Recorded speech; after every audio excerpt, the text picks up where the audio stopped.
So what Michael's going to light a stick of incense, and then we're going to start saying goodbye to the mind that brought us here in the first place, the one from about 15 minutes ago. So we can enter a space that's conducive to waking something up inside you that is precious. I want you just to reflect on motivation. Why do you keep coming to these stupid classes? Well, it keeps bringing you here for you personally. And be honest and clean about it, you know. If you want to pick up a girl because you think she's hot and she's in the class, that's good. But then ask why, you know. What's that going to get me? And that's probably good too. If you want to hang out with good friends and it gives you a sense of feeling at home, that's good too. And then ask why. And then take it a little further and go, whatever it is for you that you get,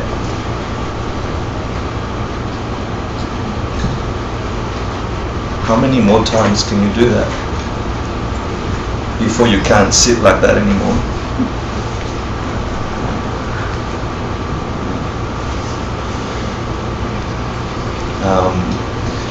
Before the girl won't look at you anymore. And then whatever the answer is, and it's okay. Think of the other people that are coming to class and they've got some ideas as well. And imagine a place where you could actually find an answer that solves those problems. And get a joy that it's possible to fix things. That was confusing, sorry. It's not. Let's start by saying goodbye to all the worries that you might have top of mind that are close to you. Wrap them in a box and chuck them out on the street. Make sure nobody trips over them. Hide them somewhere on the street. And allow yourself the freedom to spend the next 2 hours in a mindset that can actually get you some deep insights into how your life can become an amazing thing. Because it's possible. So, and get a real image in your mind and in your heart that that thing's out. You can pick them up in 2 hours. Yeah, they'll be waiting for you when you want to worry about tomorrow and the food and the lover and the fights and whatever it is that we want to worry about. So, for those of you who are new, we are going to start the motivation by making a bunch of Tibetan sounds and imagining a perfect universe. That's what this thing means. And actually imagine it starting from this point and expanding in all directions like a ball of fire, clearing out every single negativity in your world and others' worlds and turn it into something pure. If you don't know the mudra, it's okay. All you have to imagine is a perfect disc with a peak, a mountain. We can show you later. See, the thing is not important. What's important is what your heart and mind is doing while we do the blah blahs. This is just stuff, you know. So we'll do that, and then imagine if there was something that could truly help you solve the problems of life, ultimately, and if you could get close to that, the answer behind the fabric of life that keeps disintegrating, if you get the core of that, understand the ultimate nature of things that will let you understand things, we then take refuge in that idea that there is something, and that something once understood can clear out any disintegration in a negative way of the world. Sam?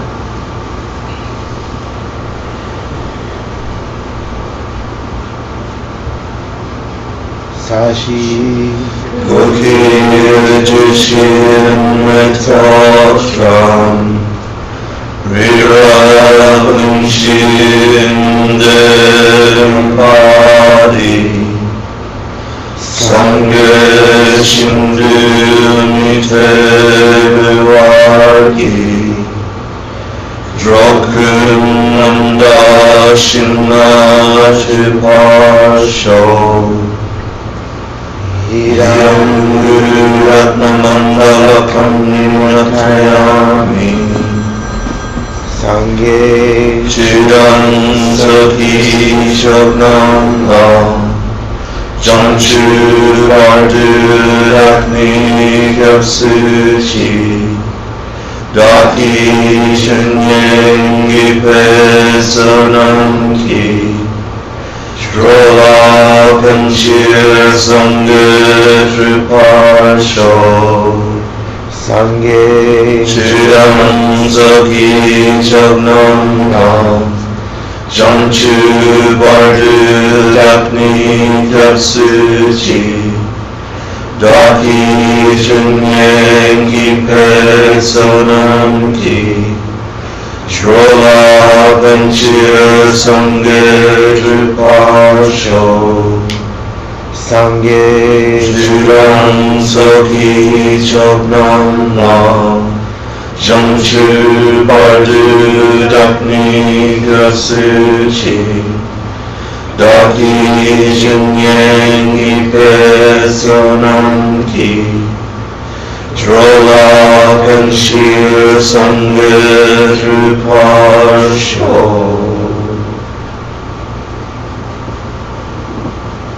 Now just take a comfortable seated position. We're going to meditate for about 5 to 7 minutes.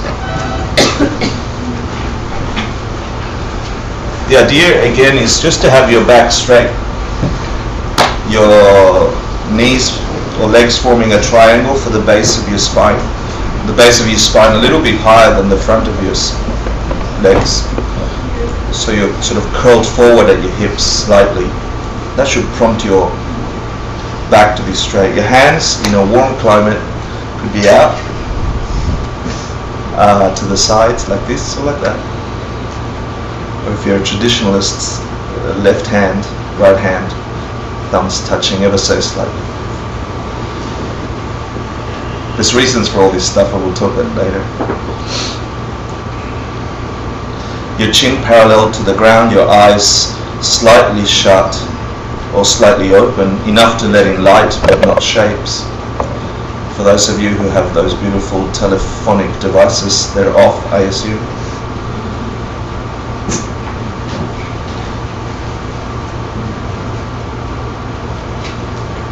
The tongue at the top of your palate meeting where the teeth and palate meet, and that prevents saliva from filling your mouth and spilling forth and distracting you.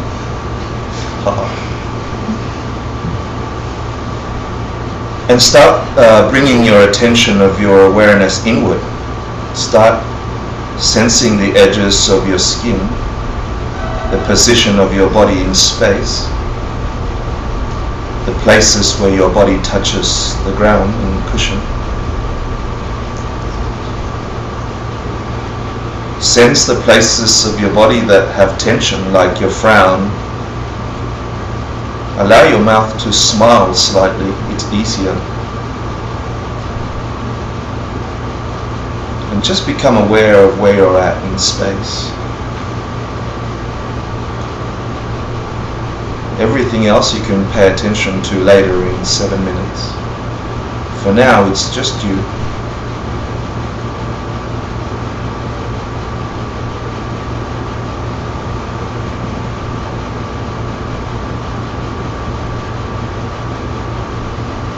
Now sharpen that awareness and bring it to the breath, that stuff that goes in and out your nostril. Feel the sensation of it filling your body and exiting.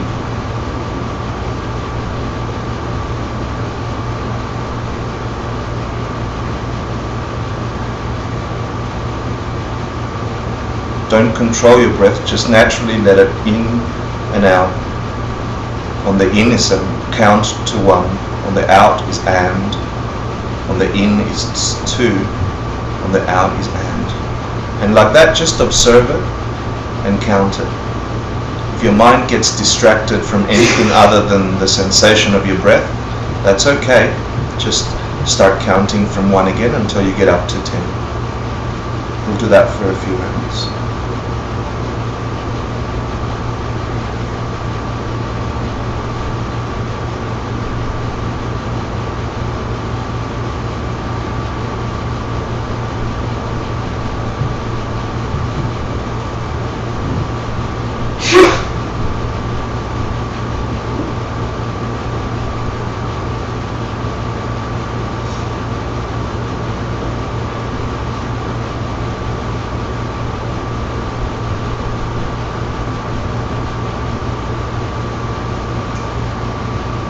wherever your mind goes, just bring it back to the sensation of the breath as it enters and exits your nostril. So what you could call distractions are actually awesome opportunities to bring back your focus and practice.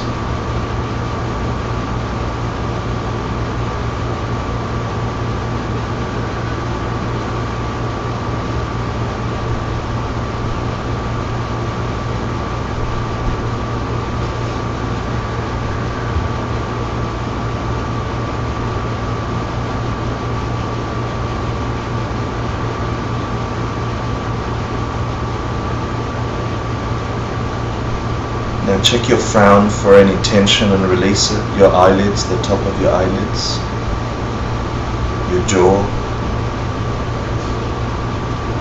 And relax into it as you refocus on the breath.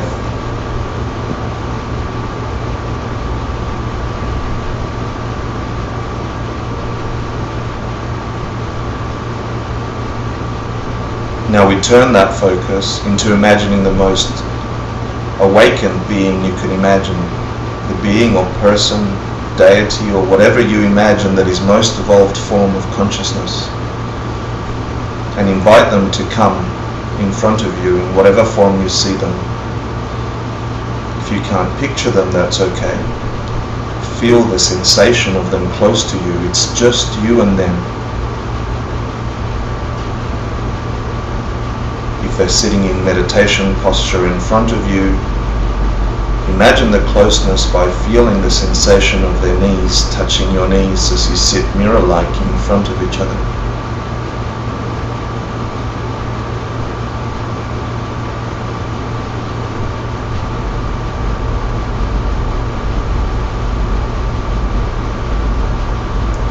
Now bring to mind some amazing quality that you see in them.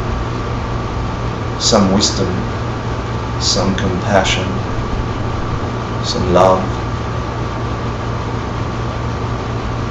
Think of that and feel the joy that you have when you see that, the respect and the awe. Allow that feeling to grow in you.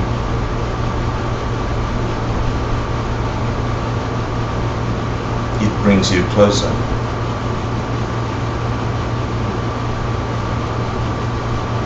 They can feel you doing that.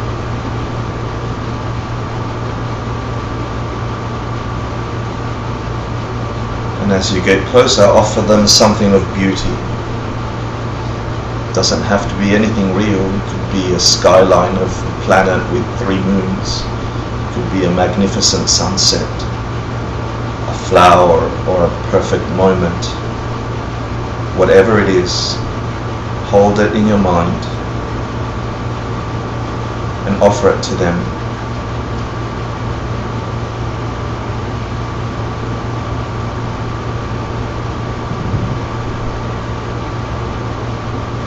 And watch them accept it and smile and be filled with happiness.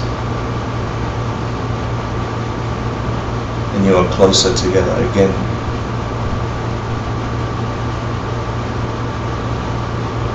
Now in that closeness, think back in your day or your week and search for something that you did that you weren't too proud of, some mistake, some place in your life where you hurt somebody, consciously or unconsciously, some jealousy, some anger.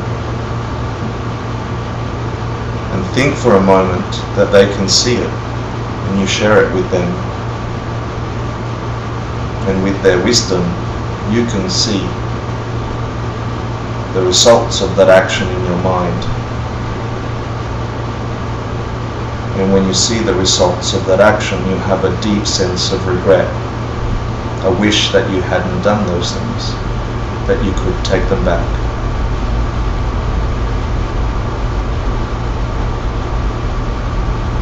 Share that feeling with them, that deep sense of regret that you could take it back.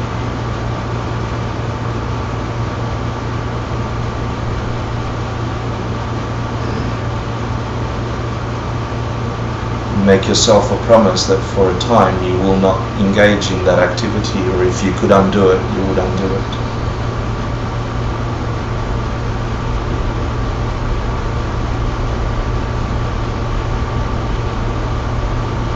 feel a certainty that with that regret you're actually fixing that part of your life.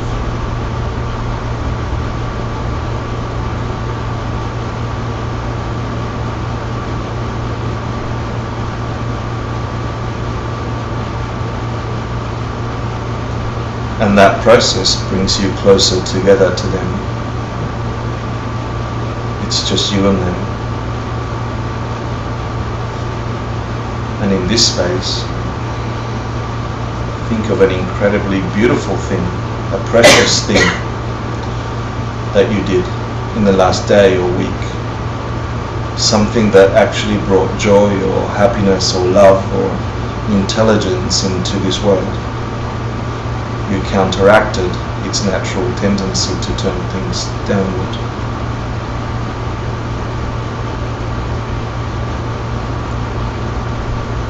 Think of it specifically, recall it and hold it in your mind.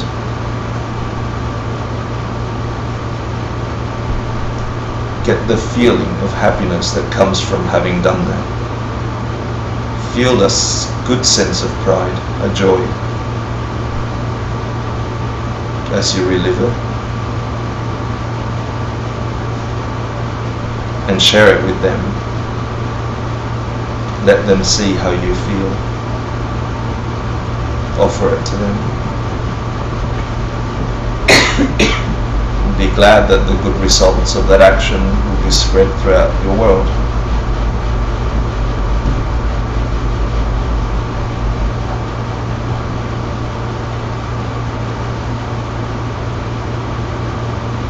And they are happy with you.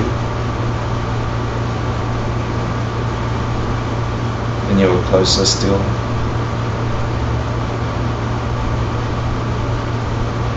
Now recall a moment similar to that you saw other people do. A kindness, a love, a joy that you saw in the world, that you saw other people do. And feel that same sensation for them, that there are people doing goodnesses in your world. May that grow.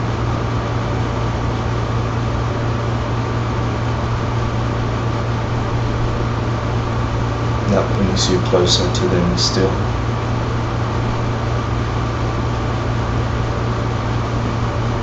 And in that space, ask them please, in whatever means are possible for them to teach you, actively or passively, as an idea that pops into your mind in some future when you're engrossed in some activity, or as a real teaching as you're reading a book and you get a realization in your heart. Ask them please to teach you how to become wise.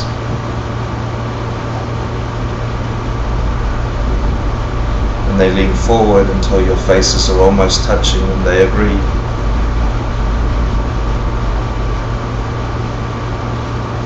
Now ask them always to stay close. Your capacity to see them to stay close, to never leave you, until you reach a perfect state, where you yourself have that wisdom. And they agree, and you are closer still.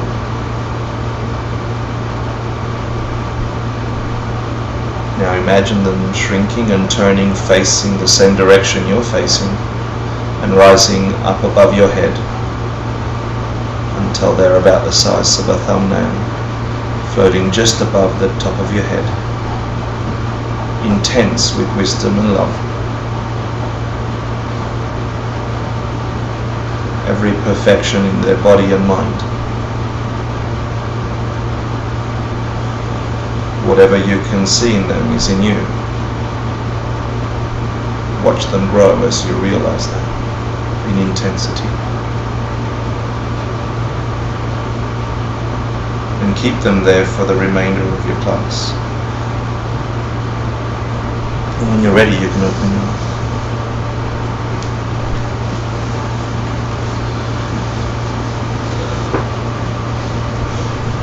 Hi.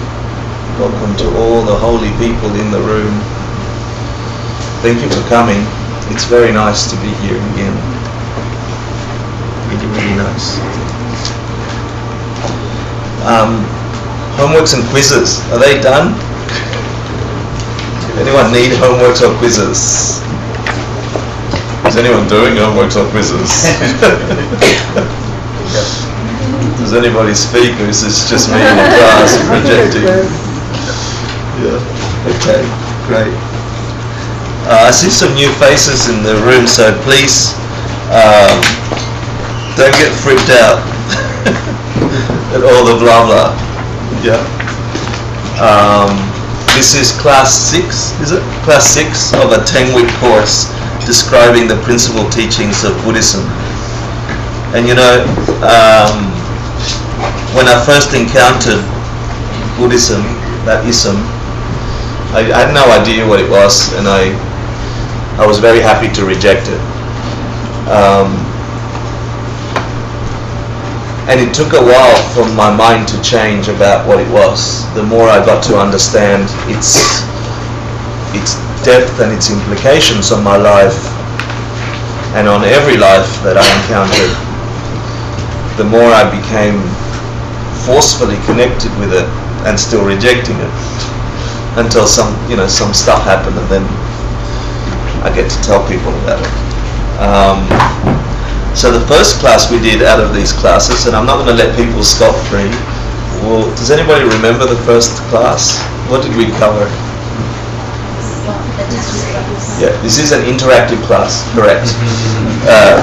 My 50% is to go blah blah, and your 50% is to grab that blah blah, attach some meaning to it that connects to your life, and then once you get something, you throw it back at life in general, and see how it works. But for the purposes of today, we learned about the text, right? What's the name of the text? Much louder, please. Lamtso Namsum. Which means, what's lam mean? Hat. Yeah, it's a type of what text? A lam rim text, right? What's rim? Step. So it's steps on the path. To where? Enlightenment, right? So it's a very beautiful type of Tibetan teaching called Lamrim. This in fact is the shortest Lamrim teaching. It's 14 verses.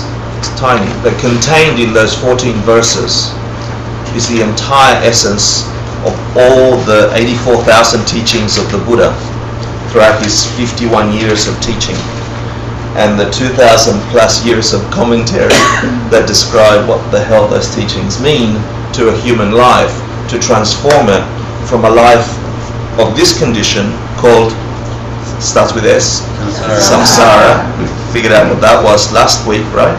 And how to turn that into Buddha, a thing that's awakened, a being that's awakened.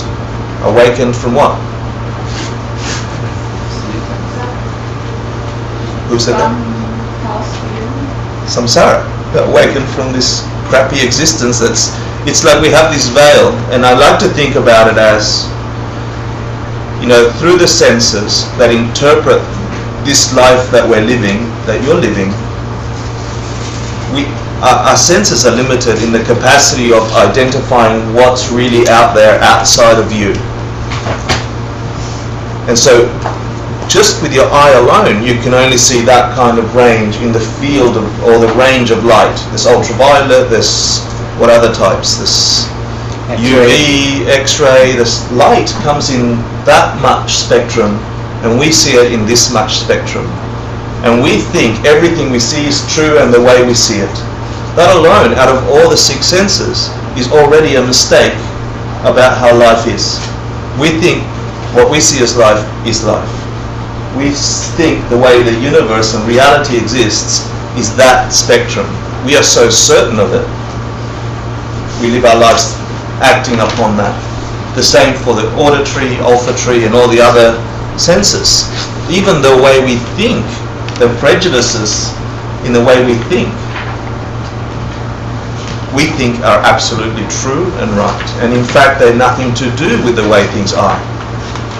That is another way to think of samsara. We're caught in this stupid cycle that the way we bombard through life, certain about it being real, makes us do some actions that are imbued with ignorance about how things really exist. So in that ignorance is caught up the shittiness that comes up later, the wrongness that comes up about our lives, the condition of samsara, which is everything turns. So in class 1 we learned these 3 principal paths, and these 3 paths, are they really paths like driveways? No? You have to speak, otherwise I'm going to fall asleep. No, they're not. The mental realizations, yeah? If you can imagine, these are the steps to enlightenment. You can't jump 20 steps. You have to get the first steps, the first rim paths they're called. And the first one, the very first one is renunciation. Be careful not to let it become a thing of your mind. Oh, I know, it's renunciation. What does it mean, though? Because it's a realization. It's not an idea. It's something that becomes an innate part of who you are, and it should be there every minute of every day. In fact, at the end of today, we're going to figure out whether you've got it. We're going to do a little test. We're going to shut the room, and we're going to light a few candles and let the oxygen gradually. No, I'm kidding. That's not spoken by the Buddha. I made that up. So the first one is renunciation, which means what? Renouncing what? Yeah, you don't want Rolls Royces, you don't want nice clothes, you don't, is that it? No. What does it mean? Not being attached to those external pleasures, or not viewing as though happiness comes from the outside. That's one way of looking at it, yeah. But last week we talked about what are we really renouncing? We're renouncing the state of samsara. Do you remember? Where the hell is samsara? That was the answer I was looking for. Where the hell is samsara? Is it over there? Tell me, what do you mean? It's inside of us. Who said that? She did. Like something that we create by force of karma and bad thoughts. Good. Something we create by force of karma and bad thoughts. But what is it really? You did this. Huh? Suffering. Samsara is a life of suffering. What kind of suffering? How many kinds of suffering do you want to go into? Oh, just no, it's okay. We didn't. We got. It kind of says it all to me. Yeah. We're going to outline all the types of suffering we can go through. Class 2. If you get rid of samsara, if you renounce something, then you got 2 more lams, yeah, 2 more paths. That if you step on those and you get them as realizations, meaning they are the inner thing of your mind, then you're on your way to Buddhahood, to waking up. What are those? Bodhicitta and correct view. Okay. Quickly, bodhicitta is compassion. You have to speak up. The wish for yourself to be enlightened for the benefit of all beings. The wish for yourself to be enlightened for the benefit of all beings. Yeah? Okay. It's the same flavor as renunciation. It's exactly the same flavor as renunciation. It's I'm sick and tired of things not working out. I'm sick and tired of everything. And if you live long enough, you get it naturally. I mean, you don't have to live that long actually to figure that one out. You know, and you have it with money, you have it with relationships, you have it with food. You know, like I just want a really cold chocolate ice cream, yeah, or a chocolate moose. I'm trying to make them laugh, Sam, because they're really sleepy. Yeah. Thanks. Everyone laughed really hard. I know, they laugh. They're being polite. And then you have one chocolate mouse and another chocolate mouse. and another chocolate mouse, and another chocolate mouse, and then you start to vomit. So how can it change from a really good chocolate mouse to a really bad one?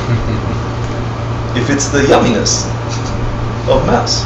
Your seeds. Right, something is happening because it's not the mouse, right? Thank you for thinking doubly about mousse. So it's sick and tired about that. Renunciation is, for me, I am sick and tired of that. You wake up in the morning and you know that the efforts you're going to get for some nominal pleasure, which is the mousse or the ice cream, will go away. Now, does that mean you stop doing mousses? No, why not? He nodded and he's like, oh shit, he asked me. Yeah. Why not? Sorry. That won't make you happy either. Right, you're getting some pleasure, right? Okay. The second, the third, you know what's going to happen. But think about that answer, actually. Think about that for a while. And then, so the renunciation has that flavor in it. What I'm trying to do, people, is I'm trying to say, let's not make this an academic where he's sitting here in class, I've learned 3 new things, I go away and I have 3 new things in my head. You don't need 3 more things in your head. Yeah? You need something that is in your heart, and it changes your DNA so much that no matter how many new things you get, you understand them. Not through the spectrum that we think we know, but through that spectrum. That's why I'm doing this boring, let's go through class 1, 2, 3, 4, 5, 6 slowly. Because it needs to be that for you. It can't be another thing. Yeah? So please, please make double efforts to try and see how you can make it real for you. So once you get the first lung, renunciation, where you wake up and you go, I'm sick and tired of being sick and tired, you still engage in the world, but at that same time you are thinking about the second lung, which is, if I in this world am feeling this way about all the things I've tried, bring to mind the most loved person you have in your world and think that they're doing the same, but they don't even know. And if you just get that movement in your chest, you've got the seeds for bodhicitta. You're not by yourself doing this crappy existence where things get torn from you no matter how much you want them, where things get pushed upon you no matter how much you don't want them, where things that you want end.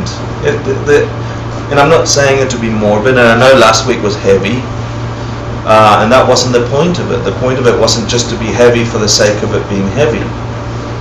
The point of it was to look at life as it is, and then say, with that knowledge, I can work at it.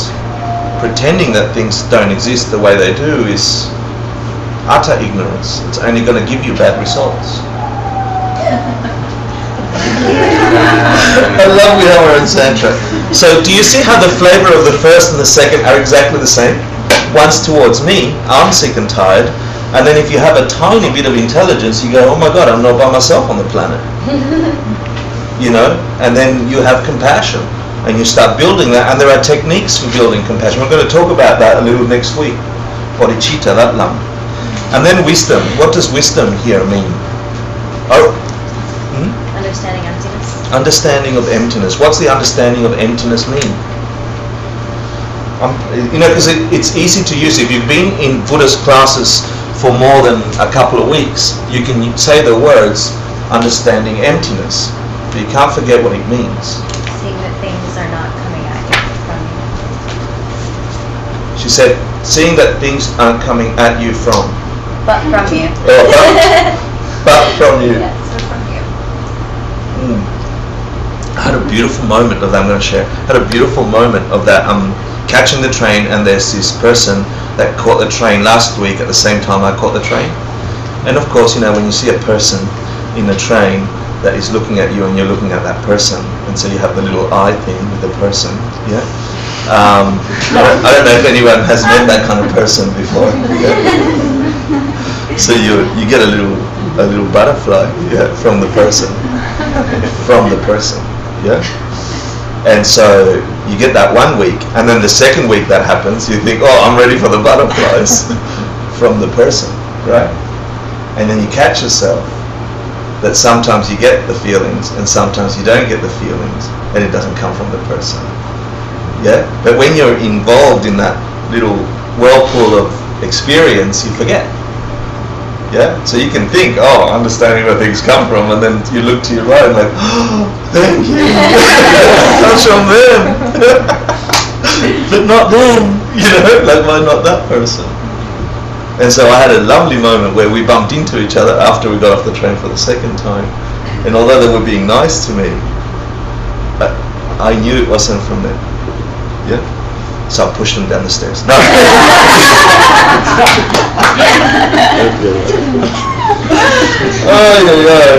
So look, we looked at the name.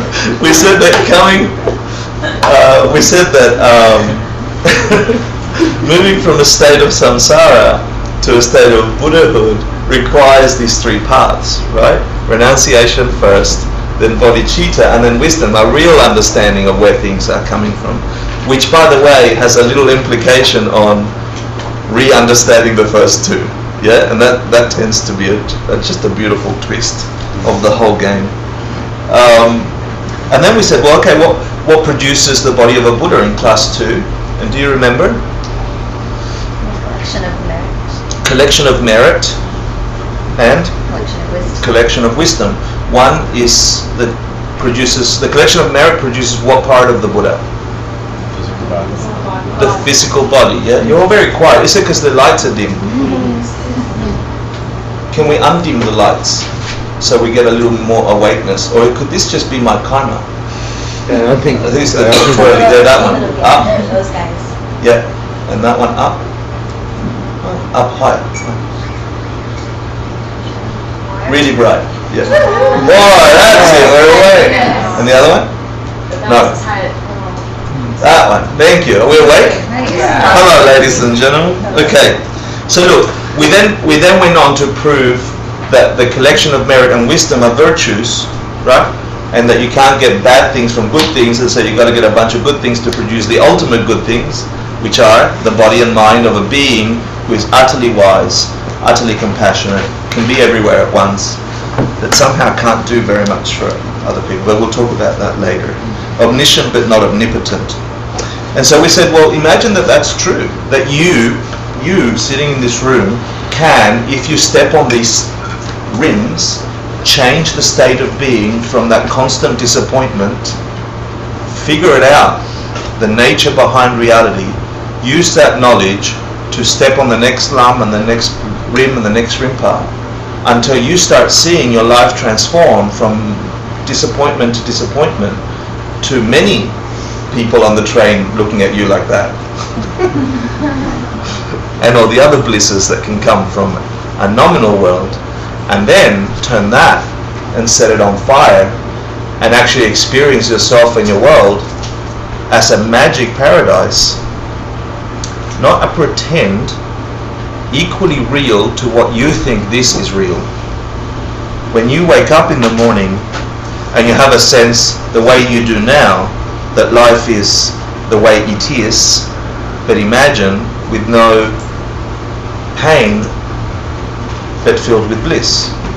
That rhymed in time. Oh, I'm a poet, and I didn't even realize I was one. That's the second time I used that joke in this class, for those of you. So if that's true, then you better go and find out who can teach you that. And so the next class we talked about identifying the qualities of a teacher, because you shouldn't believe me just because I'm telling you. You have to check. That makes it real. Yep. You have to go and find a teacher or experience a teacher, and you must check who they are. Are they living these things? Have they tamed their mind? What are the students like? Yeah? Because if you just believe me for the sake of believing me because I do really, really funny jokes, thank you for laughing, then you must believe the next person that comes along because they tell really funny jokes. Yeah?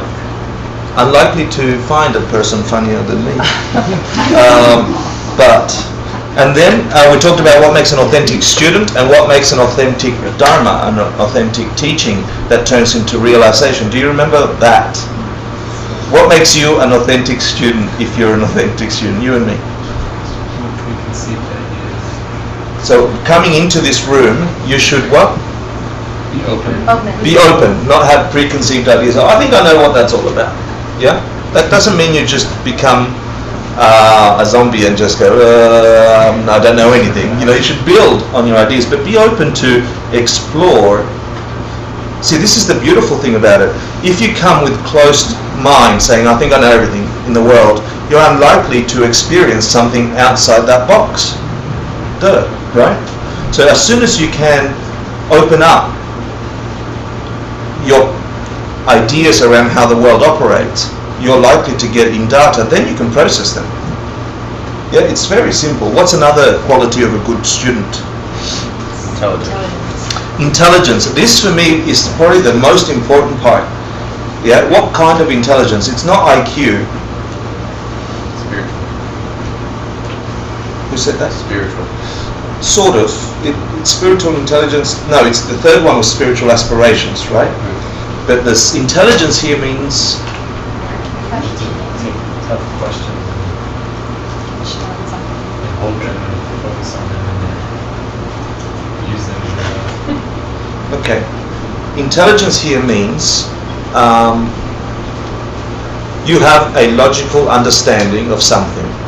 You get something. For example, you know for a fact now that the way you see the wall behind me isn't the way the wall is.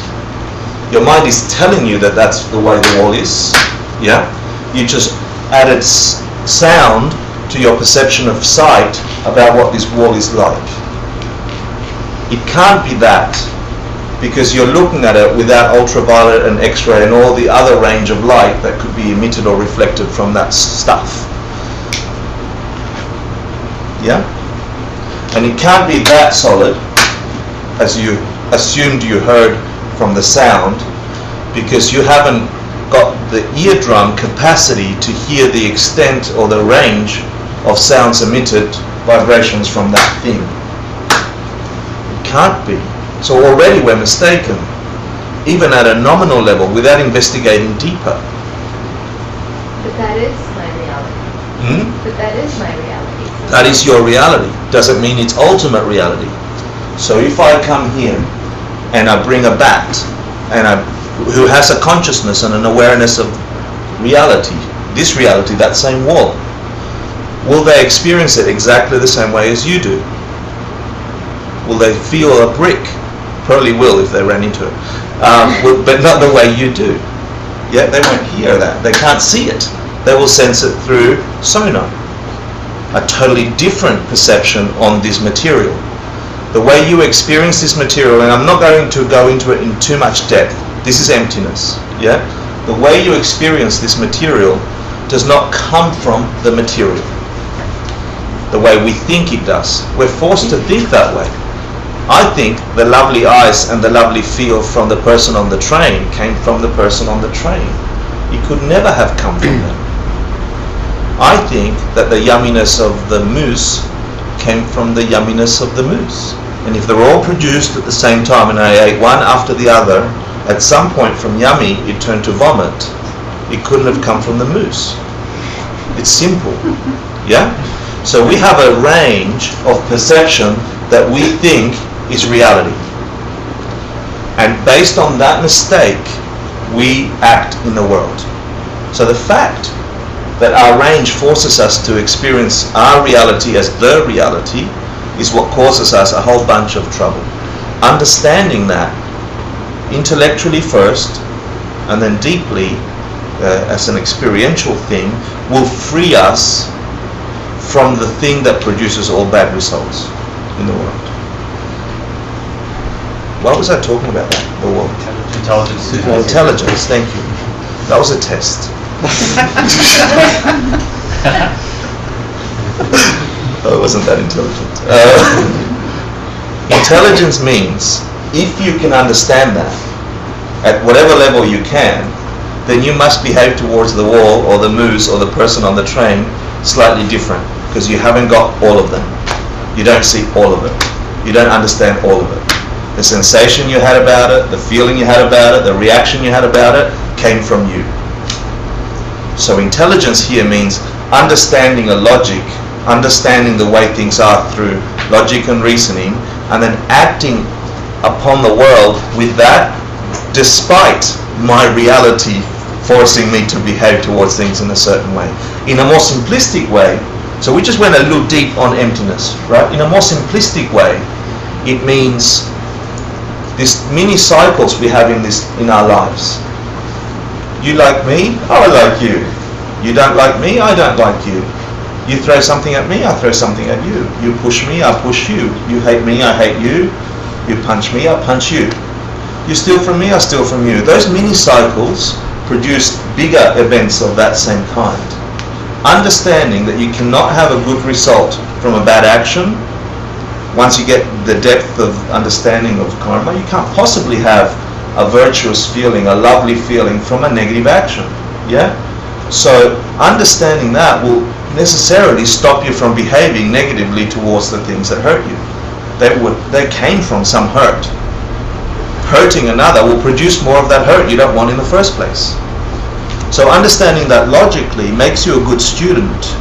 If when someone hurts you, if someone abuses you, if you feel some disgust, if the vomit from the moose made you feel bad because it was a negative, it couldn't have come from the moose.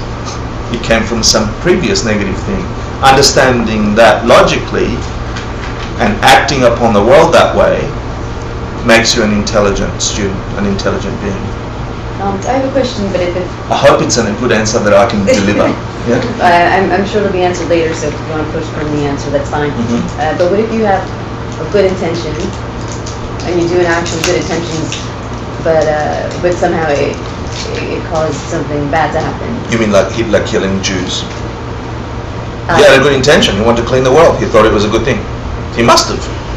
Otherwise he wouldn't have done it. He goes, this is a bad group of people. I'm going to kill them all. Good intention. The world would be better without them. We'll all be blonde, except me. That was my first karma question to Geshe Michael. What if you had good intentions, but your actions were shitty or hurt something? Okay.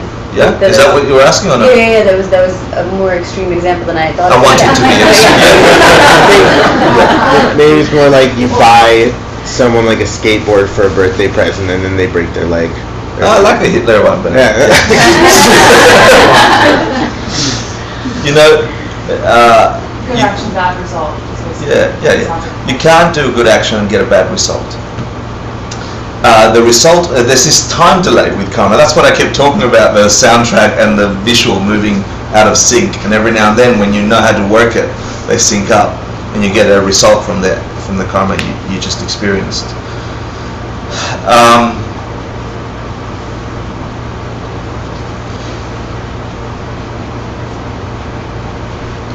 We believe it for physical stuff. Every action has an equal and opposite reaction. We believe it in science. We were taught this in the West, you know. Every action has an equal and opposite reaction. Equal and opposite towards me. Yeah? We believe it in Western science. And we fail to go deeper and go, what about consciousness? And what about intention? And what about the world? Basically, you cannot have, it's impossible to have a negative mental response. If you imbue your mind with a positive imprint, it's impossible that from that imprint, that seed, to have a negative experience. It's opposite to it in a negative way. You can't plant an apple seed and expect a grape tree. I mean, we talked about that. So no, the quality, and we're going to talk about some of the qualities of karma today, the quality of the result must be similar to the quality of the seed. We do it for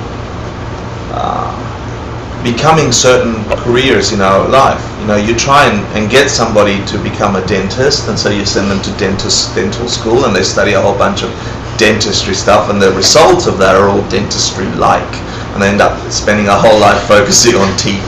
Yeah? And so that you've imbued their mind with a certain quality, and then that quality imbues their entire experience later on. That's one way to look at it. The simplest way to describe it is you can't have, and you know, like I said, an apple seed produce anything but an apple tree. So what was the answer to let's take the extreme example of Hitler. Of right? Hitler, fantastic, yeah. So he had a good intention, yeah. He had a really good intention. He thought, I've got a good idea, I must. So his mind recorded the seed of that good intention. He must, if it was a really good intention, if he really thought I can help the world, he must experience the result of that goodness. He planted a goodness in that intention, yeah? But then when he massacred and stopped the lives of thousands of beings, and he was aware of it, yeah? Millions and thousands of millions, sorry, of beings, and he was aware of it. His mind caught that seed got planted there as well. Life extinguished, en masse. Regions extinguished, countries extinguished, beings upon beings upon beings, entire groups of beings extinguished. That also planted seeds in his mind. He must also experience the results of those seeds in his mind, in his continuum of consciousness. So regardless of the good intention, I bought somebody a skateboard, what a good thing, yeah? This is now splitting the question slightly different. The falling over did not come from your good intention to get him a skateboard, yeah? He must necessarily experience every single one of those deaths for himself and more, yeah? But all the deaths came from his intention. All the deaths came from his intentions. Karma began by a movement of mind. Karma is defined as the movement of mind that motivates. Yeah, that motivates two things, speech and action. How karma is planted, we're jumping to the middle of the class, but it's okay. How karma is planted is, and we'll study this in class 4, is it class 4, how karma works? In detail, we'll do 5? We'll do 12 weeks of this. But in essence, and I'll encapsulate it, how karma is planted is, imagine that your mind stream, the continuum of your mind, is like a lens, a beautiful lens that's flexible. You can put imprints on it. And if you concave it, or the opposite of concave is? Convex it, thank you. Yeah, it will give you a slightly different view of the same thing, right? Of the reality of this thing, the way it really is. You can't tell. You're only forced to see it with your certain lens, sometimes convex, sometimes concave, depending on what your mind is shaped like. What shapes that mind? The movement of karma. Karma shapes that mind. So it's shapeable. Every time you do an action, there is the observer of you, the recorder of you, that watches one of those 3 types of actions: thoughts, speech, or of body. So anytime you think something, it must place an imprint and shape that mind with the quality with which you seeded it. The example I gave, I think it was class 2, was about my dad running around locking his bags, thinking people were going to snoop all over his things. And he'd do a double lock on his stuff when he stayed at my place or at my sister's place. Utter paranoid that we were going to look in his things. I didn't care what was in his things. But then I found out that he would always be searching through our drawers when we were out working, you know, because he wanted to see what was in our things. So in a simplistic way, he is paranoid about people going through his stuff because he's concerned only about going through people's stuff. The thief always thinks that someone's going to steal from them. If you're overly protective about your stuff, you've got some intention that's coming from you that is wanting to take other people's stuff away. So the movement of mind, thinking, I have an intention, or a good intention, that must place a good thing. And he would have felt some pleasure from that intention. He must have. But then you cannot not have the imprints of seeing millions of lives extinguished. You must also have those imprints, which then made a different impression. But we'll cover the 4 laws of karma at the end, which will give you more understanding. And also thinking it was a good thing that he was doing. Mm-hmm. I mean like a good thing to be killing, like over and over and over. Yeah, but I guess I don't understand how his intention to make everyone blonde is good to begin with. Like, Well, he must have thought that. Why would he do it? He's utterly, I'm going to get up and be... yeah, but just because he thought it was good. No, it's okay. I like the questions. This example, though, it's like, I feel like that where we've gone with is completely non sequitur to the original question which she asked, which was the essentially how do you get a bad result from a good intention? And I don't mind answering, because it's when people ask questions that they're really processing it in their mind, and I like that. So, I mean, I feel like the problem with Hitler was that he had a good end in mind, but that his means for getting there were completely unscrupulous. And so you have to take the means into consideration, like what do you have to do to get there? Yeah. And they need to be as upstanding as the end. So, But yeah. I feel like another part of this question that we haven't looked at is, what if it's accidental? Like you plant the seed, Yeah. and it creates an apple tree, and somebody comes and eats that apple and chokes to death. Yeah. Now, is that their bad karma? Is that your bad karma playing out, or is it going to lead to further bad karma for you later on?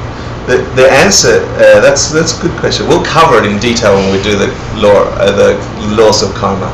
But I'll go back to, you can't get a bad result from a good action, and you can't get a good result from a bad action. So when you planted the seed, you meant that in a good way, but you had the bad action. That was maybe not- your best friend choking on the apple seed, on the apple that you planted. That came from a negative seed. Something past that. Absolutely. From my karma or from his? If you're perceiving them hurting, from your karma.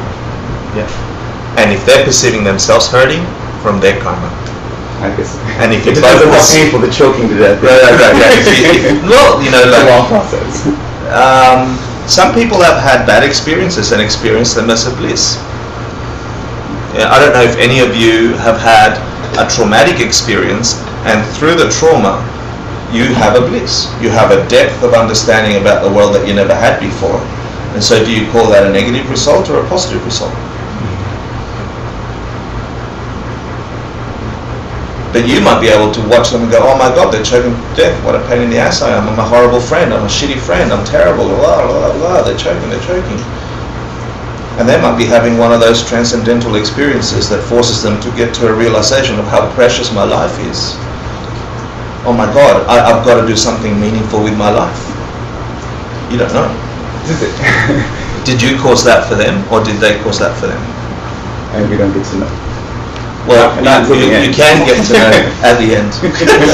Shall we start the class? Okay.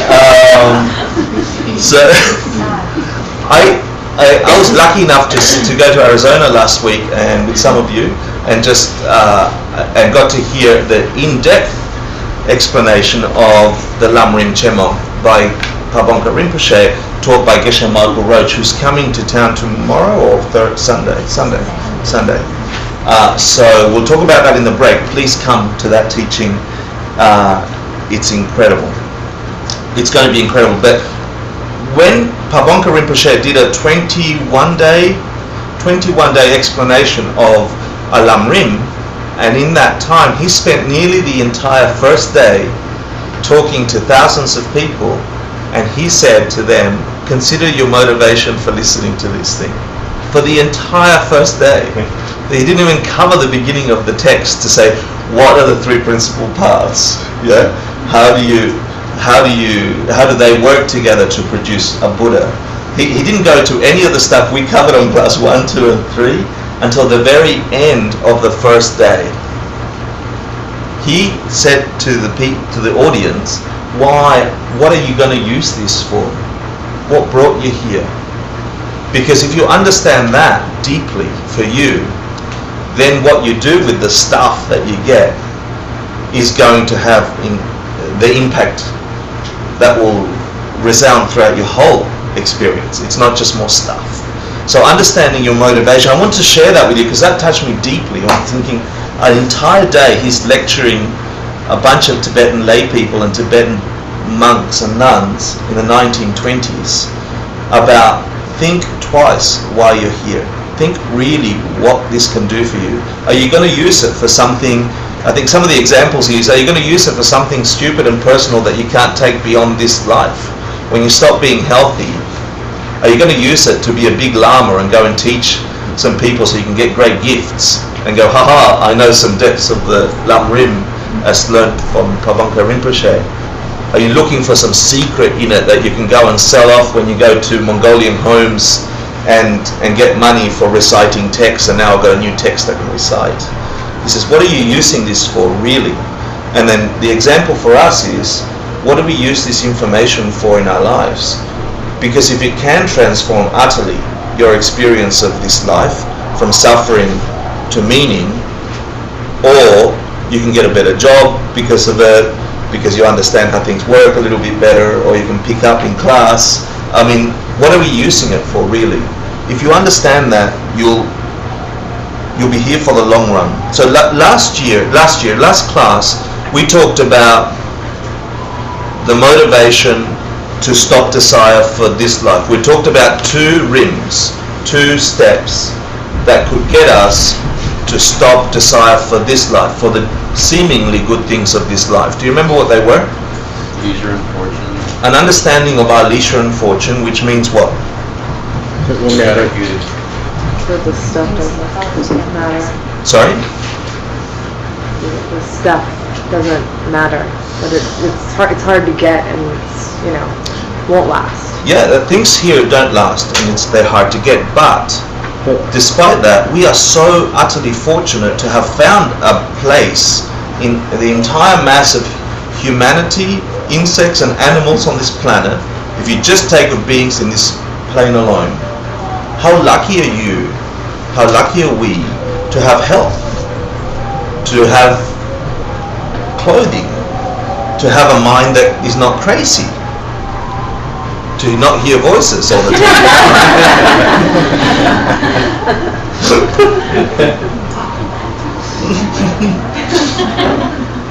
How lucky are you not to be hearing those voices? And to hear, forget, even if what I'm saying isn't true, okay? Even if what I'm saying isn't true. If you can't get enlightened, imagine, yeah? The fact that you actually hear it as a possibility, something in your mind sees it as a possibility that you can escape utter and complete suffering. That in itself is a fortune. To have the belief that you can actually change from suffering to happiness. There are people on this planet that can't even have enough time to breathe to think that possibility. That I'm able to stop this toil. What is it? Out, brief candle, life is but a walking shadow, a poor player that frets and struts his hour upon the stage and then is heard no more. 'Tis but a tale told by an idiot full of sound and fury signifying nothing. Shakespeare, Macbeth, right? It's like some people are so caught up in that, they don't even have the capacity to think we could reach perfection. That concept alone is fortune. And then to have the leisure to go, I've got enough time to go study it. I've got enough time to go read a book about it. I don't have to work 17 hours a day at rice paddy fields around the world and then feed 3 kids and then go cook and then look after grandma until I'm 70. Yeah, to actually have the time you have in your own little apartments with our comfortable lives, with beautiful clothes, with lovely friends, with cafe lattes. I mean, we're fortunate, utter fortunate creatures. And guess what? It doesn't last. Yeah? I mean, I saw a lady at the airport. It was 5 a.m. in Chicago as a layover. We'd left at midnight from Arizona. And there was this lady, and she didn't look that old. She looked 60-something to me. And you know, when you're walking down the airport and the little mini trucks beep you and they yell at you, get out of the way! So we got one of those, and there was this little mini truck that stopped to pick up a couple. And this lady, she looked 60-something, and the step from the wheel to the seat, the step was only that high. And she couldn't get her leg up. She tried for about 5 minutes. You know, and the guy tried to help her, and she was pushing, and she moved closer to the front of the truck where it was slightly lower, and I could see her trying to move her leg, and I'm looking at my leg going, I can move my leg. There'll be a point I won't be able to move my leg like that. And so will you in this world. That's the leisure and fortune you've got now, not later, now. You have utter, complete control of your body and mind. You have will. You have this precious, precious time. all of it will go away, which is the second of the renunciation rims, which is what? Impermanence. Impermanence. Death is certain, and you don't know when. You know, and looking at it, which is what we talked about last week, I felt really bad because it was heavy, you know, and I sort of have this apology feeling about it. I don't want you to hurt about it, but at the same time, if you don't get that, if we go through life pretending it's not going to happen, when we can't lift that leg at the airport, it will be a suffering. If you understand what causes it, you could have that lift leg experience at the airport and know that you're causing a happiness. And I can't explain all of that now, but you know, from my side, my shitty karma told me that this lady was suffering. It is possible that for her karma, she could have just been teaching me something, or she could have been doing a bliss moment, allowing somebody to help somebody else. Consider the possibility. Yeah. So those two are the first steps to get renunciation. You can't have the second step without renunciation. You can't help other people get out of suffering if you don't think you're suffering. So meditation on death. And I think one of the first things Geshe Michael Roach said to me that hooked me into staying and listening to the guy with the skirt was this. He was talking at an open class on a Friday night in Soho somewhere, and he said, there's two kinds of people in this class. Those that know what they're going to die from, and those that don't know what they're going to die from.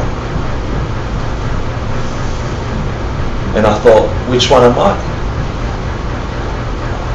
I don't know what I'm going to die from.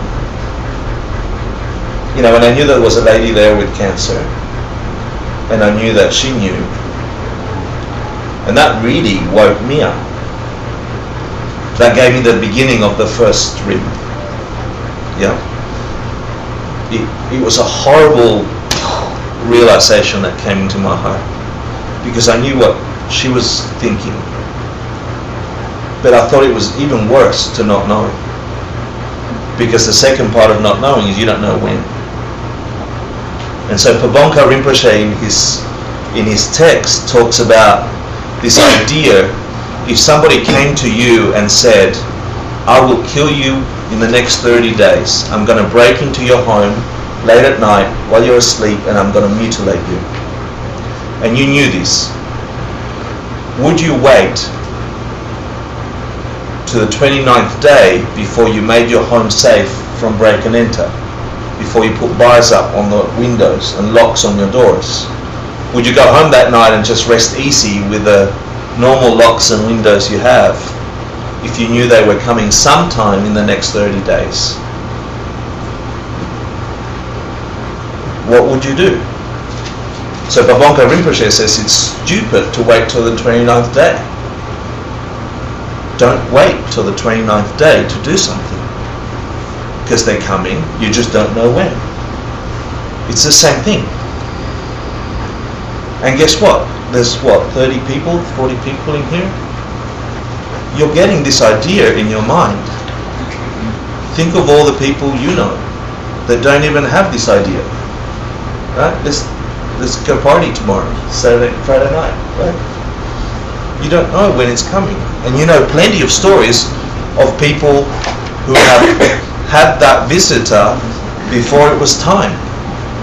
Just because we live in a world where life expectancy is, 70 something, 80? We think we've got that time. So, in the Lam Rim, the first two rims are stop desire for this life, for the seemingly good things of this life. They are all going to go away. 30 milliseconds after you close your eyes, your mind stops being in this body. None of those things will mean anything to you. No Gucci shoes, no person like that in the subway.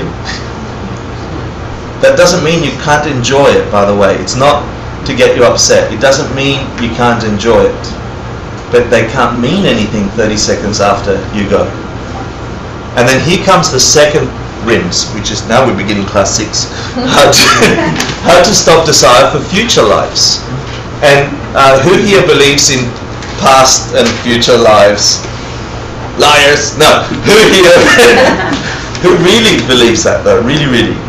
Really, really? Truly? Wow, okay. Go advanced you. I'm like, I don't know. No, I don't know, to be honest. I don't know. But it's likely. It's likely for several reasons. I'm not going to go... Oh, I will. I'll go into a quick proof of future lives in a second. But here, when we talk about future lives, in the Lam Rim it says the next rim is stop desire for future life, the good things of future lives. If we know the good things, the seemingly good things of this life will utterly disappear 30 seconds after we're dead, why chase after them? Why invest hour upon hour, all our energy, all our money, all our trust, into pursuing these things that go away? And if you don't know when it's coming, you know, are you going to change your priorities? Are you going to start making your home safe now, or should you wait till you're 65? And if you've passed 65, are you going to wait till longer? Future life here means this idea of, if you have an understanding of karma, of what gives you good things, good sensations, gives you pleasures, then it might be an idea that might come to some of us to say, well, you know, I'm not really going to get enlightened this life, but shit, I'm going to go good life after. You know, I'm going to have such a good life. You know, it's not guaranteed that you've got a human life. That's why the leisure and fortune thing was important. You know, I think it was the Buddha who, when asked how many beings out of all of us will reincarnate and have a human existence, he licked his finger, pulled up some dust, and he said, less than the dust on my finger. Yeah, that will be humans, have the capacity to be humans. Because if you really, anyway, we won't go into that. Some people think future lives, so if you grew up in a culture where future lives is accepted, then you might have the desire, or if you're learning this idea anew, you might have the desire to just do all the things right this life, so when that moment comes, you can just have a bit of bliss later.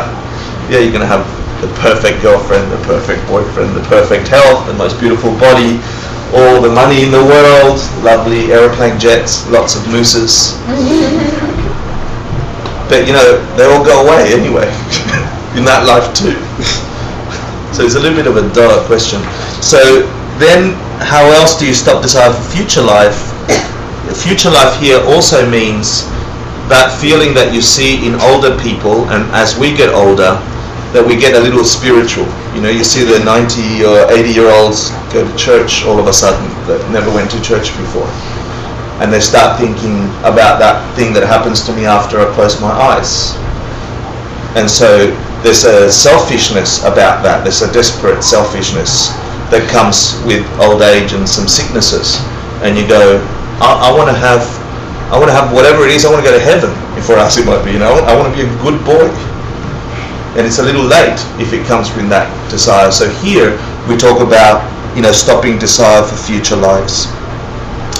I'm going to have a quick break, so then when we come back I can run through the next things. Are there any questions before we go for a break? It's very quiet or warm or serious. You should be laughing a lot. This is a good thing you're learning, yeah? Because this will liberate you. This, I mean, you should feel happy. You can go help your mum. Yeah. I have a question about desire, and I missed the class on desire. But I take it that we're not just talking about desire for material things, but desire for love and desire for, you know, immaterial things is also as... we're talking about this thing called ignorant desire, yeah? The Buddha has desire. He wants people to be happy. Right, the desire to do good or be moral. Yeah. The desire for the greatest good to occur for the greatest amount of people. Good. It's this thing called ignorant desire, which has something to do with the wall, bats, and the UV rays. We'll talk more. Yeah, we will, promise. Yeah? Just back at 9 o'clock, please. Oh, a minute past 9. Thank you.